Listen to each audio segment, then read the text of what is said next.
madaxweynaha jamhuuriyadda Soomaaliland gudoomiyaha baarlamaanka madaxda ciidamada qalabka sida ay kala duwan duqa magaalada Hargeysa duuliye Axmed iyo mas'uuliyiinta kala duwan ee joogta goobta tan xuskan lagu xusayo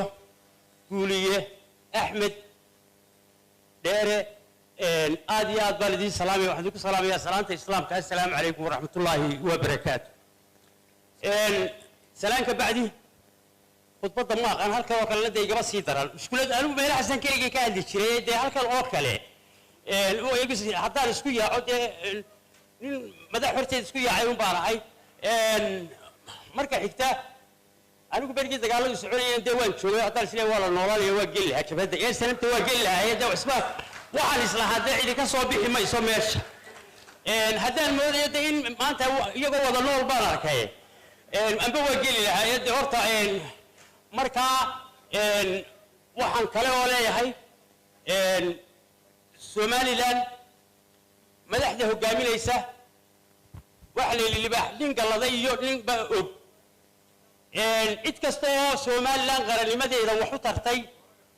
dadkeeda wax u tartay hadday maanta mas'uuliyiinteena iyo madaxdeenuba ay og tahay qof kastana wixii uu leeyahay abaalmarintiisa ay siinayso tan maanta cadeyn u tahay aad iyo aad baynu magaranaysaa waxa kale oo markaa jirta Somaliland waa qaran jira waa qaran ogsoon cidii wax u qabatay iyo cidii wax ka qabatayba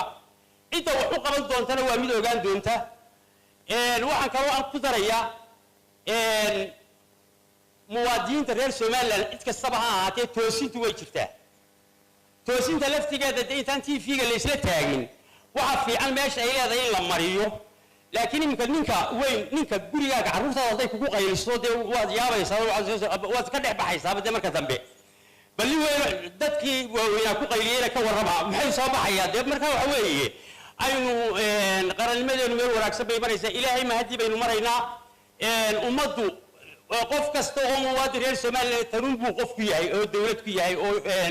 meel kale dee geli maayo marka waxaan ku oran lahaa cid kastaba min cirka Somaliland iyo hoosdiisii geli yaa hoos loogu dhaadhiciyay dee dhisitaanka qaranka qof kastaba qaybtiisa ha qaato qof kastana waa la xusi doonaa sidan raalliga war khudbadu way ka xumaataa marmar raalliga ahaada madaxdii wadanka tiine waxaan ku soo dhaweynayaa saaxiibkay isaga saaxiibkay waa nin gabayaaya inta Facebook buu leeyahay ku soo dhawow ciise waa dhaftay halkii aan hoo dhaftay dabastu haye diyaaradda qaado oo duqeeyo wada xasuuq ninkii iska diidayo duuliye Axmed Maxamed oo abaalan duug lahayn ayuu dadku ku hayaa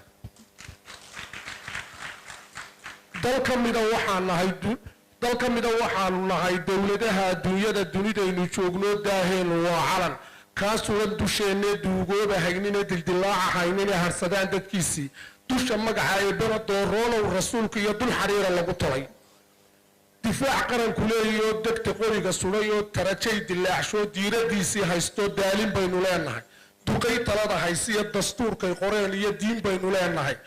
daris iyo xuduud iyo dawaartaynu leenahay daraat iyo sawshalay iyo may kala dambeyn waa taa nimankii diroo maantana rays baan degnay ogaada dadkaygiyo ab iyo sinji iyo fac iyo islaamnimo khaalis iyo afkiyo dhaqankoo mid iyo ummad yahay Somaliland intay abtirsiin galeen dhammaan ku arooraya ilduufku mar buu dhacaa afaray badow kula helaa irmaan dawdaba guraa ujeedda ahaan dadyow markuu ingiriisku tegay ayaan anbanoo haddana mar labaad af libaax galle ifkii maantana nimee ogaada dadkaygiyo ammaantuu leeyihiiyo ammaanka dhulkeenna yaal allay mahaddiisatee dadkii aasaasayow inaydun ilaashataan aday kugu waajibtahay waxaanu indhaa la iskaba ridee waxaanu iibgeynaynaa adduunka u sheegaynaa aqoonsi ku doonaynaa sidaan isu dooranno astaan noo noqotayaan adduunyada weli ka dhicin waxaan ku soo dhawow waxba ma hayn dee maanta nasiibka iyo ayaanka yeeshay anigu halkan oo kale weligay kama laha ismalahay waad ka hadlaysaa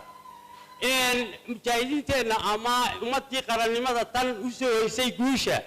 waa kuwa keenay inaanu maanta ka hor qodbadayno madaxdii Soomaaliland inaanu ka hor qodbadayno halkan oo kale ma baanaan iman jirin marka waxa weeye waanu ilaashanaynaa ma ojiye qofkii ya انت هذا اللي قاعد والسلام عليكم ورحمه الله وبركاته وانت كنت ريال مدحوينها iyagu de hadii anagu burco yiri wada bra soo dhaaf halkan baga hadlaysaane de waxa weeye soo dhaafna waa joognaa waxaan leenahay madaxweynaha iyaga aad la ogtahayba oo aad la xusuusatay oo maskaxda lagu haystaa taas waxay cadeynaysaa qof kasta muwaadin reer Soomaaliland qof walba meeshiisa ku ogtahay de haddaad nagu tiri soo dhaaf anagu isma malayn madaxweynuhu idin war buu idin hayaa de maradaad la ogtahay aad iyo aad baan madaxweyne ku salaamayna kulligeen madaxda Soomaaliland waan salaamayna wassalaamu calaykum waraxmatullaahi wabarakaatuh ila liqa